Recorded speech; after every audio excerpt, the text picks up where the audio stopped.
मैंने ये तितलियां पकड़ी। आइए माजी की ये खूबसूरत रिवायत दोहराते हैं।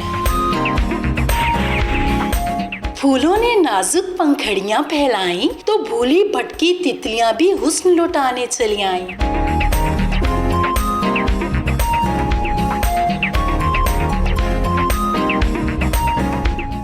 शहर भर के बाग बगीचे नर्सरियां पार कई दिन तक छान मारे तो कुछ सफेद तितलियां हाथ आईं। खुदा जब हुस्न देता है नजाकत आ ही जाती है, प्यार से पकड़ो तो ये अपने रंग छोड़ ही जाती हैं।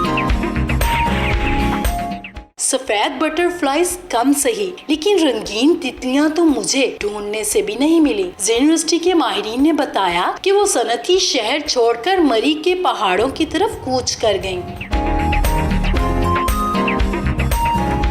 तितलियों की सैकड़ों इकसाम तो बस म्यूजियम में ही देखने को मिली। हुस्न के शाहकार की नस्ल कुशी हो रही है। ट्रैफिक का शोर, सनतों का जोर और कीड़े मार अद्वियात तितलियों के बड़े कातिल हैं। तितलियों के घर बनाए जाएं, तितलियों के हैबिटेट बनाए जाएं, इनकी कन्वर्सेशन हो, कंजर्वेशन हो, इनको महफूज करने के लिए बायोडाइवर्सिटी पार्क बनाए जाएं। कहीं ऐसा ना हो गिनी चुनी तितलियां भी बस किस्से कहानियों में मिले। तितलियों को तलाश करते करते मेरी तो जैसे इनसे पक्की दोस्ती हो गई और अपने प्यारे रंगों में इन्होंने मुझे रंग दिया। कैमरामैन जाहिद मलिक के साथ शहनाज महमूद, H2 न्यूज़, फैसलाबाद।